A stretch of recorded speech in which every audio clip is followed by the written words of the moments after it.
안녕하세요. 인사접설 미애군입니다. 여러분 드디어 기다리셨던 그 직업탐구, 그 공시 직무에 대해서 한번 이야기를 해보려고 합니다. 자, 그러면 저희 첫 번째 게스팅 공시 담당자 자기소개 부탁드리겠습니다. 네, 안녕하세요. 저는 어쩌다 보니 옆에 계신 형님 때문에 이렇게 쓰게 된 공시 담당자고요. 지금 경력은 지금 직장 경력 8년 정도 됐고요. 그 중에서 이제 코스닥에 한 4년 정도 있었고, 그 다음에 코스피에 지금 한 2년째 공시 담당 총 한 6년 정도 지금 공시 담당자 하고 있는 사람입니다. 네, 반갑습니다. 그러면 여러분들이 가장 궁금해하셨던 그 공시 직무의 주요 업무 한 번만 이렇게 말해줄 수 있어요? 주요 업무. 네. 일단 공시라고 하면 사람들이 굉장히 의아해하세요. 그러니까 공시가 뭐냐 이런 질문을 굉장히 많이 받는데요. 뭐지? 일단 보통 사람들이 만나다 보면 이제 너 무슨 일 해? 이런 업무적인 얘기를 많이 하잖아요. 그럴 때 이제 옆에 계신 분 같은 경우는 난 인사 업무해, 뭐 재무 업무해 이러면 바로 사람이 알지만 저 같은 경우는 나 공시 업무해 이러면 다들 한 열이면 열 그게 뭐지? 이런 질문들을 많이 하세요. 공시는 크게 뭐 어려울 거 없이 말 그대로 이제 어떤 투자자들에게 회사의 정보를 있는 그대로 뭐 재무 정보가 됐든 사업의 내용이 됐든 이런 정보들을 알려주는 역할을 하는 게 바로 공시고요. 그런 거에 대한 서류를 작성해서 투자자들에게 알려주는 역할을 하는 게 바로 공시 담당자입니다. 쉽게 설명하면 이제 내가 어떤 회사에 주식을 좀 투자를 해요. 그때 이제 보는 정보들이 있잖아요. 재무 정보가 될 거고 회사의 중요 정보들이 될 거고 이런 것들에 대해서 작성하는 사람이 바로 공시 담당자가 되겠습니다. 네. 저희 그러면 뭐 네이버 주식, 네이버 증권 그런 데 가보면 전자공시 막 메뉴가 있잖아요. 네네. 거기 보면 막 올라오는 거 있어요. 다트 통해서 올라오는 그죠, 예. 그런 걸 다 작성하시고 올리는 사람이 그죠. 다트에 올라가 있는 정보들을 작성하는 사람이 접니다. 네. 네, 그러면 이렇게 주요 업무에 대해서 말해줬는데 그러면 진짜 1월달부터 12월달까지 어떤 업무를 연관적으로 이렇게 한다 이런 것만 한 번만 알려줄 수 있어요? 네, 공시에는 많은 공시들이 있어요. 뭐 정기 공시가 있고 수시 공시가 있고 공정 공시 이렇게 뭐 다양한 공시들이 있는데 1년 중에 정기적으로 하는 정기 공시에는 사업 보고서, 뭐 분기 보고서, 반기 보고서 이러한 것들이 있고요. 이런 것들은 말 그대로 분기가 끝나면 그 분기에서 회사가 발생된 내용들 아니면 재무사항 이런 것들을 의무적으로 투자자들에게 알리는 역할을 하는 게 바로 정기 공시가 되겠고요. 그다음에 수시 공시 같은 경우는 말 그대로 일정 금액 이상의 회사가 어떤 활동들을 할 때 예를 들어서 어떤 뭐 투자를 한다거나 아니면 어떤 뭐 중요한 사항이 발생이 됐다거나 그런 부분이 있을 때 수시로 투자자들에게 알려주는 역할을 하는 게 바로 수시 공시가 될 거고요. 이렇게 뭐 다양한 이제 뭐 발생되는 것들이 다 공시를 거쳐서 투자자들에게 알려진다고 봐주시면 좋을 것 같습니다. 네. 그럼 주요 업무를 따졌을 때 정기 공시를 봤을 때 정기 공시는 그러면 뭐 4월, 7월 이렇게 그죠. 이제 10월 분기가 끝나고 정해진 기간이 있어요. 뭐 그래서 45일 이내에 투자자들에게 뭐 알려줘야 된다 이런 식으로 정해진 기일 안에 공시를 하는 걸 정기 공시라고 합니다. 그래요.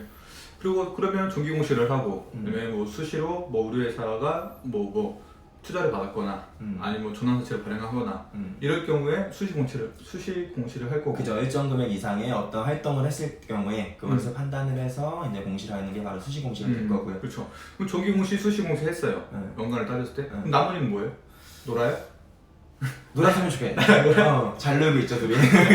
일단 그 이외에도 어떤 공시 담당자들이 하는 업무 중에 뭐 이사회를 주관한다거나 아니면 지금 시즌 같은 경우는 이제 3월에 하는 가장 큰 이슈 이제 주주총회 같은 걸 주관을 한다거나 아니면 주식에 관련된 어떤 뭐 주주들을 응대를 한다거나 어떤 뭐 주주랑 어떤 뭐 투자 뭐 IR 활동 이런 것들을 한다거나 이런 업무들을 복합적으로 할 수 있게 되겠고요. 그 다음에 뭐 그거랑 접목시켜서 회사마다 좀 다른데 뭐 재무 업무를 하는 팀도 있고요. 공시 담당자. 네, 그죠. 이렇게 전목적으로 많이 가게끔 됩니다.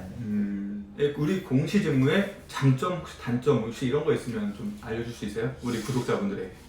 일단 먼저 단점을 좀 먼저 말씀드려야 될 것 같아요. 단점이 좀 많이 큰 부분이 있어서 어떤 부분이냐면 공시 담당자가 되는 순간부터 그 금감원이랑 거래소에 담당자로 신고가 들어가게 돼요. 아. 그럼 그 자체로 이제 책임감이 이런 게 엄청 커지겠죠.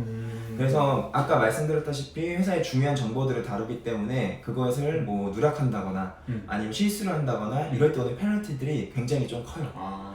이게 좀 단점이 될 수 있고 이거랑 같이 뭐 주주 관련된 일들을 좀 하잖아요. 그래서 이제 주주를 응대할 때 사람 상대할 때 이런 뭐 스트레스 많잖아요. 이런 부분에 대한 스트레스 이런 것들이 좀 단점이 될 수 있는데 이거랑 반대로 이제 장점으로 이거를 본다면 말 그대로 회사의 중요한 업무를 할 때 뭐든지 공시를 좀 거쳐야 되는 부분들이 있거든요. 그래서 어떤 회사의 직무를 할 때 좀 중심에서 좀 일할 수 있다는 부분이 좀 장점이 될 것 같고 그래요. 그리고 거기를 통해서 이제 뭐 사람마다 좀 많이 다르겠지만 좀 배울 수 있는 것들이 좀 많아지는 것 같아요. 또 그 다음에 회사에 보는 눈도 좀 많이 키울 수 있고 이런 것들이 좀 장점이 아닐까 싶습니다. 그럼 회사의 경영상의 비밀들을 많이 알고 될 것이고 그리고 회사의 중요한 정보들, 뭐 재무적인 정보 이런 것들 많이 알고 될 것이고 그죠. 그러면 이런 재무적인 자료를 통해서 내가 주식을 이렇게 사거나 이런 걸 수 있으니까 이런 거에 대한 장점도 될 수 있는 거 아니에요? 자, 아시면서 질문하시는 것 같은데요. 네. 아까 말씀드렸다시피 공시 종류 중에 공정공시라는 게 있잖아요. 미공개 정보를 가지고 만약에 제가 어떤 거를 샀어요. 네. 그러면 가끔 뉴스에 나오죠. 이렇게 막 철컹철컹하는 사람들. 네. 공개되지 않은 정보를 가지고 제가 어떤 것을 주식을 투자를 해서 이거에 대해서 수익을 얻게 되면 그 자체로 좀 이게 불법이 되기 때문에 바로 법적인 제재가 바로 들어오게 됩니다. 이것도 바로 그 큰 페널티 중에 한 개이기 때문에 굉장히 조심해야 되는 부분입니다. 네. 그러면 우리 이제 또 구독자님들이랑 또 여기에 관심이 많으신 또 저희 취업 준비생들이 볼 수 있을 때 그 혹시 연봉 수준은 좀 어느 정도 수준인가요? 공시 직무는 아마 뭐 다른 큰 데나 이런 게 좀 다를 수도 있는데 보통 그 신입사원 때부터 뽑지를 않아요. 제가 알기로는.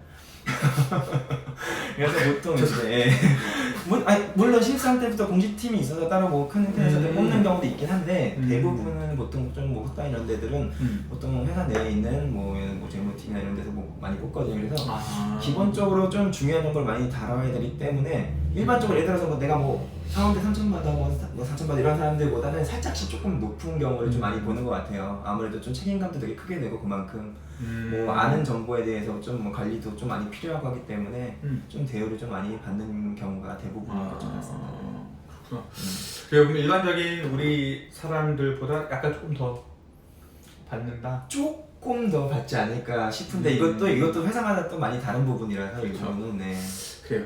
일단 여러분 공시 담당자는 약간 좀 이제 중요한 업무를 하고 있기 때문에 저희 같은 뭐 인사보다는 조금 더 받는다고 그건 아니고요. 그럼 일반적으로 제가 봐도 제가 또 급여로 담당하고 있으니까요. 제가 봐도 공시 업무 담당자는 일반 신입사원들보다는 약간 조금 더 받는 것 같습니다. 왜냐면 그 정도에 대해서 좀 다르니까 뭐 신입사원일 때 뭐 만약 3,400을 받았다. 그러면 점점 올라가면 올라갈수록 당연히 성과에 따라 달라지겠지만 그래도 올라가는 폭이 약간 조금 더 높은 것 같아요. 이직했을 때 분명 뻥튀기도 되게 심할 거고 그렇죠. 그렇죠. 이 공시 담당자가 전문직이다 보니까 예를 들어서 그 코스닥 같은 경우는 담당자가 딱 한 명이에요. 그 두 명이 될 수가 없어요. 보통 3명이고 물론 두 명이 되는 경우는 뭐 일정 규모 이상일 때 이렇게 있지만 보통 코스닥은 한 명, 그다음 코스피는 2명 이런 식으로 딱 정해져 있기 때문에 담당자들이 아무래도 좀 특수 직종으로 좀 봐지는 경우가 있는 것 같아요. 네, 그래서 그렇게 좀 이루어지는 것 같습니다. 근데 여기에서 좀 논외에 대한 질문인데 좀 중요한 부분인 것 같기도 하고 해서 우리 만약에 그러면 공시를 희망하는 사람들이 있다면 이 사람들이 좀 갖춰야 할 자질, 뭐 기초 지식 이런 것들이 있을까요? 네, 이게 제가 사전에 질문지를 받았거든요. 근데 이게 없는 내용이라. 자질을 하면 아무래도 이제 공시는 말 그대로 좀 숫자를 많이 다루게 되는 것 같아요. 그래서 뭐 아니어도 상관없죠. 물론 뭐 꼭 경영을 전공하거나 아닌 사람들도 많이 있지만 그래도 좀 재무적인 부분을 좀 알고 있으면 좀 많은 도움이 되기도 하고요. 그 다음에 좀 주주들을 좀 상대할 때 보통 주주 말고도 이제 뭐 애널리스트나 아니면 증권가도 많이 상대할 때가 있는데 그때도 가장 많이 좀 이슈가 되는 게 뭐 재무적인 부분들도 많이 물어보고 하거든요. 이런 게 좀 기본적으로 좀 갇혀 있으면 접근하기 쉽다. 이 정도가 좀 좋을 것 같아요. 이 정도로 말하는 게. 몰라도 되지만 알고 있으면 접근하기 쉽다. 조금 더 그런 걸 네, 알고 네. 있어야. 또 기업에 대한 정보도 관리하고 있으니까 그런 거에 대한 분석 능력 이런 것도 중요한가요? 있으면? 당연히 중요하게 되고요. 어떤 뭐 투자 포인트에 대해서 이 기업이 어느 정도의 수준이다 이런 것들은 계속적으로 분석이 돼야 되는 부분이니까 아무래도 그런 쪽에 관심이 있으셨던 분들이면 좀 더 즐겁게 이제 아마 재밌게 일을 하실 수 있으실 거고요. 이제 일을 하다 보면 자연스럽게 그런 부분이 늘 수밖에 없어요. 이거 계속적으로 하는 일이다 보니까 그런 질문들을 많이 받게 되면 내가 공부를 안 할 수가 없거든요. 그런 부분에 대해서 좀 많이 뭐 메리트가 있을 것 같습니다. 그러면 정말 이 논외로 한 가지만 더 질문해보면 네. 취준생들이 공시직무에 입사전을 했어요. 입사전 했는데 여기에 우리 취준생 여러분들이 공부를 해서 기업 분석을 한번 해봤어요. 본인 나름대로. 이 자료를 자기소개서나 이런 데 첨부를 했을 때, 포트폴리오 첨부했을 때 어떨까요? 좀 더 그걸 보시면 이렇게 좀 가점이 더 가고. 이거는 저보다 아마 여기 물어보 그런 거 보시나요? 혹시 제가 물어봐야 될 것 같은데. 네? 이건 제가 그냥 말씀드릴 게 아닐 것 같은데. 아무래도 있으면 좋겠죠. 있으면 물론 그 관련된 직종을 뽑는 측이라면 물론 그런 걸 좀 요구를 했다면 거기서 그런 걸 많이 좀 보면 좋기는 하겠지만 이건 뭐 이력서적인 부분이라 제가 보기에는 저보다 인사담당 잘하시지 않을까 이거는.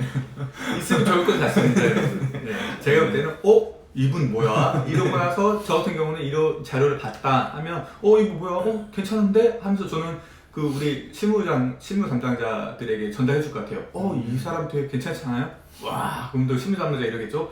이 뭐야 이거? 이러겠죠? 분명. 하지만 좋아하실 것 같습니다. 좋아하기는 제가 볼 때는. 네. 그러면 우리 이제 마지막으로 저희 이제 공시 직무를 희망하는 우리 사람들에게 혹시 마지막으로 이제 하고 싶은 말 있으면 좀 전해주세요.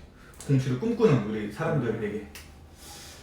공시를 꿈꾸는 분이 있을까는 모르겠는데 이게 많이 알려지지 않은 직종이라 근데 공시 담당을 하면 좀 저 같은 경우는 뭐 배우는 것도 많고 보람도 좀 있는 부분이기 때문에 많이 좀 괜찮은 직종인 것 같아요. 그래서 만약에 접할 기회가 있다면 한 번쯤 긍정적으로 생각해도 되게 좋을 것 같고요. 그 다음에 아까 말씀드렸다시피 공시 담당자가 회사에 되게 적어요. 그러다 보니까 이제 뭐 그 공시 담당자들이 뭉치는 것도 굉장히 많거든요. 그래서 그런 부분에 있어서 뭐 배울 점이나 이런 것도 굉장히 많은 직종이니까 좀 관심 많이 가지면 좋으실 것 같아요. 그래서 아마 공시 담당자를 하시게 되면 교육이나 이런 거에서 저를 만나게 될 경우도 있으실 거예요. 전국적으로 다 모이기 때문에 공시 담당자들끼리 워크숍도 같이 가고 그래서 많이 좀 접할 기회가 있으시면 해보는 것도 좋지 않을까 생각합니다. 네. 감사합니다. 혹시 여러분들이 오늘 이 인터뷰를 보고 혹시 공시에 대해서 이런 줄 몰랐네, 이런 업무가 있네 해서 조금 더 알았으면 좋겠고요. 혹시 뭐 더 추가적인 사항들이 있으시면 언제든지 댓글 한번 달아주시면 이분께서 직접적으로 댓글 한번 답글을 달아드릴 것 같습니다. 그렇죠? 네. 네. 네. 알겠습니다. 네. 바빠요 요즘에? 네. 네. 그러면 오늘 여기까지 하고요. 또 다음에 또 뭐 궁금한 사항 있으시면 언제든지 저희 댓글 달아주시기 바라겠습니다.